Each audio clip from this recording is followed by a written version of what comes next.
ఇంకొక పక్కన జిఎస్టిపి చాలా స్పష్టంగా మేమంతా డిస్కస్ చేశాం, చాలా క్లారిటీ ఇచ్చాం. 15% ఇయర్ ఆన్ ఇయర్ గ్రోత్ వస్తే తప్ప మనం అనుకున్న ఎకానమీ సర్వైవ్ కాదు. అదే మరి యాస్పిరేషన్స్ ఆర్ వెరీ హై. ఆ యాస్పిరేషన్స్ను ఫుల్ఫిల్ చేయాలంటే మనం గ్రోత్ కూడా 15% ఉండాల్సిన అవసరం. దానివల్ల చాలా flexibilities. One is revenue realisation. ఒకటి, మనం ఏదైనా బారో చేయాలన్న డబ్బులు చేయడం, మనం కట్టవలసినటువంటి అప్పులు కానీ ఇంట్రెస్ట్ కానీ పే చేయడం ఎన్ని అవసరం ఉంటాయి. కాబట్టి దయచేసి ఇది సీరియస్ తీసుకోవాల్సిన అవసరం ఉంది. ఇంకొక పక్కన రెడ్రెసల్ గ్రీవెన్సెస్ ఎక్కువ ఏ డిపార్ట్మెంట్లో వస్తే ఆ డిపార్ట్మెంట్ సరిగా పనిచేయనట్లు లెక్క. కారణాలు ఏమైనా కావచ్చు, అది హిస్టారికల్ రీజన్ కావచ్చు, ప్రజెంట్ రీజన్ కావచ్చు, లేకపోతే డాక్యుమెంట్స్ ఫోర్జరీ చేయొచ్చు, ఏమైనా చేయొచ్చు. కానీ we have to find a solution. How to find a solution. ఒకవేళ అవసరత రిఫార్మ్స్ కానీ వేరియస్ అటెంప్ట్స్ పెట్టాలి. నాకు కూడా ఇది ఒక ఛాలెంజ్. 3 డిపార్ట్మెంట్లోనే మ్యాక్సిమం 2 డిపార్ట్మెంట్లు లా అండ్ ఆర్డర్లో పెద్దగా వీళ్ళు చేసేది ఏంటి, దాన్ని అంతా డిస్పోజ్ చేయడం, కంట్రోల్ చేయడం. మ్యాక్సిమం వచ్చినటువంటి ప్రాబ్లమ్స్ అన్ని రెవెన్యూలో వచ్చాయి. రెవెన్యూ నుంచి లా అండ్ ఆర్డర్కి షిఫ్ట్ అయ్యే పరిస్థితి వస్తుంది. లిటిగేషన్లో భూ కబ్జాలు కానీ ఇవన్నీ వస్తున్నాయి. ఇంకొక పక్కన దీన్ని మీరు ఏ విధంగా మినిమైజ్ చేస్తారు, ఏ విధంగా కంట్రోల్ చేసుకుంటారు అనేది మీ అందరికీ వదిలిపెడుతున్నాను. మీరు ఆ అడ్మినిస్ట్రేషన్లో ఒక టైం బౌండ్ ప్రోగ్రామ్ పెట్టుకొని దీన్ని మనం కంట్రోల్ చేయాల్సిన అవసరం ఉంది. Perception tracking. ఆల్ సోర్సెస్, ఏ సోర్స్ ఉంటే ఆ సోర్స్ ద్వారా నోన్ అన్నోన్ సోర్సెస్ అన్నీ కూడా తీసుకుంటున్నాం. ఇక్కడ రాగద్వేషాలు ఏమి ఉండవు. ప్రజలకు ఆమోదయోగ్యమైన పరిపాలన ఇవ్వాలి. ఇంతమంది కూడా రాజుల పీరియడ్లో కూడా ఇన్ఫర్మేషన్ తెప్పించేవాళ్ళు. ఇప్పుడు కూడా ఇన్ఫర్మేషన్ కమిషన్ ఒక ఆయన పెట్టారు డిపార్ట్మెంట్కి. Over a period of time information minister ఉన్నాడు. ఇంకొక పక్కన ఎక్కడికక్కడ అడ్వర్టైజ్మెంట్లు ఇవ్వడం కానీ, అది మరి ఇంటెలిజెన్స్ పెట్టుకోవడం కానీ ఇవన్నీ మనం పెట్టుకున్నాం. ఇప్పుడు సీఎం దగ్గర ఇంటెలిజెన్స్ డిపార్ట్మెంట్ ఒకటి ఉంది, ఎందుకంటే రాష్ట్రంలో ఏం జరిగిందో చెప్పడానికి. ఇవన్నీ ఉన్నాయి. అందుకే ఇంకొంచెం ఎక్స్ప్లిసిట్గా ఏదైతే పబ్లిక్ పర్సెప్షన్ కింద మనం ట్రాక్ చేస్తున్నాం, అందులో కూడా కొంత ఐడియాస్ కూడా ఇస్తాం. ఏ ఫంక్షనరీ వల్ల మీకు చెడ్డ పేరు వస్తుందో, ఏ ఫంక్షన్స్ వల్ల మీకు చెడ్డ పేరు వస్తూ ఉందో ఆ డీటెయిల్స్ కూడా ఇస్తాం. అవి ఇచ్చినప్పుడు మీరు చాలా వరకు కరెక్ట్ చేసేందుకు అవకాశం ఉంటుంది. ఇవన్నీ చేయడానికి మళ్ళీ మీరు చూస్తే మిషన్ కర్మయోగి, అక్కడ మీరు కానీ మన వాళ్ళందరినీ ట్రైన్ చేసుకోగలిగితే చాలా వరకు క్లారిటీ వస్తుంది. పిఎంజీ అడాప్ట్ చేస్తాం. దీన్ని అందరూ కూడా ఎక్కడికక్కడ మీ అది ఈరోజు 50 కోట్ల పైన పెడుతున్నాం, రేపు 10 కోట్లు కూడా తీసుకొస్తాం. ప్రాజెక్ట్ స్టార్ట్ అయితే ప్రాజెక్ట్ ఎప్పుడు ఎండ్ చేస్తాం కూడా క్లారిటీ ఉండాలి. దెర్ ఆర్ ఏజెన్సీస్, అలాంటి మంచి ఏజెన్సీస్ సెలెక్ట్ చేసుకోవడం, అనుకున్న టైం బౌండ్ ప్రకారం చేయడం, ఎక్కడా లిటిగేషన్ లేకుండా, ఇంటర్ డిపార్ట్మెంట్ కోఆర్డినేషన్ ఉన్నా, ల్యాండ్ ఎక్వేషన్ ప్రాబ్లమ్స్ ఉన్నా, లేకుంటే లిటిగేషన్స్ ఉన్నా, ఇవన్నీ పరిష్కారం చేయాల్సిన అవసరం ఉంది. WhatsApp governance is a reality. I'm requesting all of you, me departments అన్నీ కూడా ప్రాసెస్ రీఇంజనీరింగ్ చేసి ఆల్ సర్వీసెస్ని వాట్సాప్ గవర్నెన్స్ ఇచ్చే పరిస్థితి రావాలి. దీనివల్ల చాలా వరకు మన సమస్యలన్నీ పరిష్కారం అవుతాయి. ఇంకొక పక్కన మీరు చూస్తే ఎలక్షన్ మేనిఫెస్టో కూడా నాన్ ఫైనాన్షియల్ అన్ని మీరు చేసేయాలి. ఒకవేళ క్యాబినెట్ గవర్నర్ తీసుకొస్తారు, అందరం కూడా ఎలక్షన్ మేనిఫెస్టో మేజర్ ఇష్యూస్ ఏవైతే ఉన్నాయో అవి మేము కన్సర్న్గా పెట్టుకొని ఎప్పుడప్పుడు ఫండ్స్ రిలీజ్ చేయాలి చేస్తాం. కడవన్నీ మొబిలైజ్ చేస్తాం. కడవన్నీ మీరు కంప్లీట్ చేస్తున్నారు. ఇంకొక పక్కన ఎక్కడికక్కడ మీరందరూ కూడా ఇన్నోవేటివ్ ప్రాక్టీసెస్తో ముందుకు పోతారు. మళ్ళీ చెప్తున్నాం, డబ్బులు లేవని పన్నులు పీయడం కాదు. You have to find a solution, you have to find a innovative idea. దీన్ని ఏ విధంగా బెస్ట్ ఫైనాన్షియల్ ప్రాక్టీసెస్ ఇప్పుడు మాట్లాడుకున్నాం, ఏదైతే viability gap funding, PPP model ఏ విధంగా చేయగలుగుతాం, అన్ని ప్రాజెక్టులకి ఇది వర్తిస్తుంది. గవర్నమెంట్ ఆఫ్ ఇండియా వరకు 20% ఇస్తారు. వాళ్ళు ఇవ్వకపోయినా మనం పెట్టుకుంటాం. దీని ప్రకారం మీరు ముందుకు పోవాల్సిన అవసరం ఉంది. ఇంకొక పక్కన మీరు చూసినప్పుడు స్వర్ణ ఆంధ్రప్రదేశ్ డాక్యుమెంట్ ప్రకారం అన్ని డిపార్ట్మెంట్ క్లారిటీ ఇచ్చాం. 5 years క్లారిటీ ఇస్తున్నాం. ఈ ఇయర్ క్లారిటీ వచ్చింది. మీరు ఒక స్పష్టమైన నిర్దిష్టమైనటువంటి టార్గెట్స్తో ముందుకు పోవాల్సిన అవసరం ఉంది. ఇవన్నీ రావాలంటే మీరందరికి కూడా కొంచెం ఫీల్డ్ ఎక్స్పీరియన్స్ కూడా ఉండాలి, ఫీడ్బ్యాక్ కూడా ఉండాలి. అప్పుడప్పుడు ఫీల్డ్కి పోతే చాలా వరకు ఒక ఇన్ఫర్మేషన్ వస్తుంది. అందుకే నేను ఒకటి ప్రపోజ్ చేస్తున్నా. మేము ఇటు పోతూ ఉంటాం నెలకు 4-5 రోజులు, కానీ మీరు కూడా అప్పుడప్పుడు వెళ్ళాలి. కనీసం ఏప్రిల్లో ఆల్ ఆఫీసర్స్, గ్రూప్ 1 ఆఫీసర్స్ మొదలుకొని ఆల్ ఇండియా సర్వీస్ అందరూ కూడా ఒక 2 రోజులు 3 రోజులు విలేజ్లో ఉంటే చాలా కొత్త విషయాలు తెలుస్తాయి. ఇప్పుడు విలేజ్లు కూడా ఇన్నోవేటివ్గా తయారైనాయి, టౌన్స్ కంటే బెటర్గా ఉన్నాయి. ఎందుకంటే ఇన్ఫ్రాస్ట్రక్చర్ బెటర్గా ఉంది, వాతావరణం బెటర్గా ఉంది, మీకు కూడా ఫస్ట్ హ్యాండ్ ఇన్ఫర్మేషన్ వస్తుంది. దానిపైన ప్లానింగ్ చాలా వరకు మీకు ఒక అవగాహన వస్తుంది. Will work it out. CS గారు కూర్చొని మాట్లాడి దానిపైన ఒక ఐడియా ఇస్తారు. రెండోది 31st లోపల, మార్చి లోపల గవర్నమెంట్ ఆఫ్ ఇండియాలో ఎంత డబ్బులు సంపాదించుకోగలుగుతామో మనం వర్కౌట్ చేయండి. మీకు ఎక్కడన్నా నా ఇంటర్వెన్షన్ కావాలంటే చెప్పండి, నేను కూడా మాట్లాడతాను. అవసరం లెటర్ ఇస్తాను, నేను వస్తాను.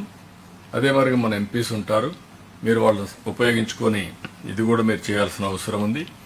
రెండోది నెక్స్ట్ ఇయర్ కూడా ఏవే ఫండ్స్ ఉన్నాయి, ఏ ఇన్నోవేటివ్ ప్రోగ్రామ్స్ పెట్టారు. మనం ఏదే విధంగా అయితే స్వర్ణ ఆంధ్రప్రదేశ్ పెట్టుకున్నామో వాళ్ళు వికసిత్ భారత్ పెట్టుకున్నారు. దానికి కూడా ఫండ్స్ అన్ని కూడా ఆర్డర్ ఆఫ్ ప్రయారిటీ, ఒక ఆర్టిఫిషియల్ ఇంటెలిజెన్స్ హబ్ అని, అదే మరి సెంటర్స్ని ఇవన్నీ పెట్టే పరిస్థితి వచ్చారు. అవి కూడా మనం ఎంతవరకు సంపాదించుకోగలుగుతాం దాన్ని సంపాదించుకోవాల్సిన అవసరం ఉంది. ఇది కాకుండా మనం మార్చికి ఏదైతే తెలుగు ఉగాది రోజున P4 కూడా ఇనాగరేట్ చేయాలనుకుంటున్నాం.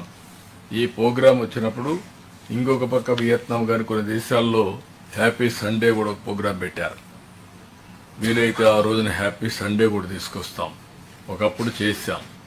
కనీసం మనుషుల్లో ఒక Sunday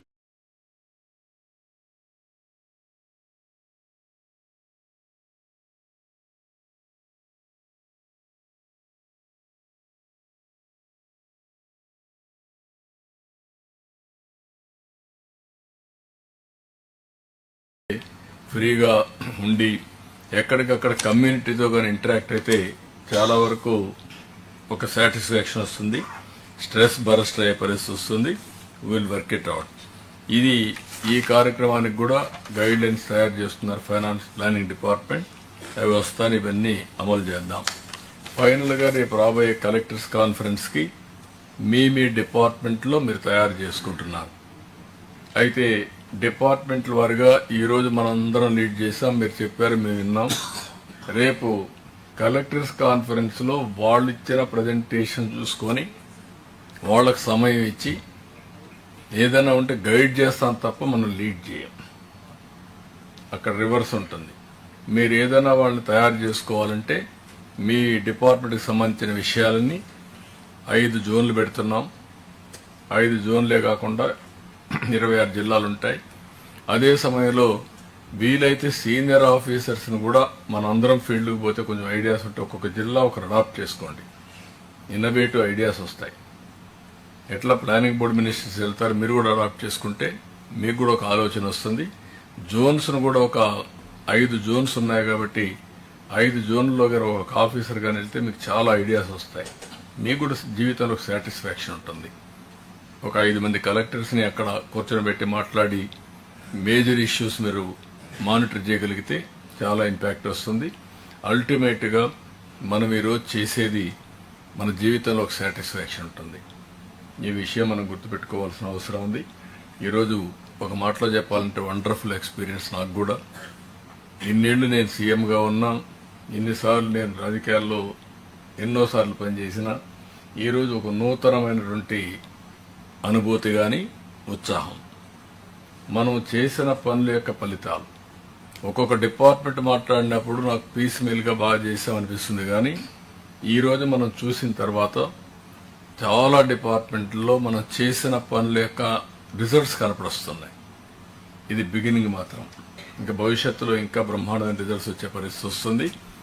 with very very hard కండిషన్స్లో ఫైనాన్షియల్గా కానీ, మొరల్ కానీ, డిఫంక్ట్ కావడం కానీ, మనకు రిసోర్సెస్ లేకుండా పోవడం కానీ అన్నిట్లో కూడా we are able to do extraordinary work. దీనికి అంతటి కారణం సమిష్టి కృషి, మీ అందరి యొక్క పార్టిసిపేషన్. దానికి మనస్ఫూర్తిగా టీంను అభినందిస్తూ మరొకసారి అందరికీ నమస్కారాలు తెలియజేసుకుంటూ సెలవు తీసుకుంటున్నాను. అందరికీ నమస్కారాలు. Good night. Sir, both respected Chief Minister, sir, honorable members of the Council of Ministers, CS sir, DG sir, and all the colleagues. This today's meeting, as Honorable CM has already said, this is a new initiative towards collective understanding, collective deliberation, and finding a collective path for as a roadmap for the future of the state. I would like to thank the Honorable Chief Minister that for the first time in my career I am seeing the Secretary and the Minister sitting together in a meeting and deliberating about the state, sir. Thank you very much, sir. I would also like to thank CS sir. The concept what Chief Minister says, like in CS sir has given it a form. Last 4 days he's day and night busy in preparing the schedule, doing the arrangement. He himself, his office has made all the preliminary work for right from the schedule, from from calling for all the information which is required for the meeting, and getting all the things, presentation organized, template prepared. Thank you very much, sir. It would not have been, you have given form to the concept of this meeting. I would also like to thank Vani madam, who has coordinated and got all the information together and placed it before during this meeting. Director Protocol, who is the backbone for this meeting. IT team, CS office team, all the office members of CS team, and GAD for making this, and INPR department for making this meeting successful. Thank you, sir. We'll hope for many more such meetings in the future. Thank you. Sir, dinner is also arranged, sir. So.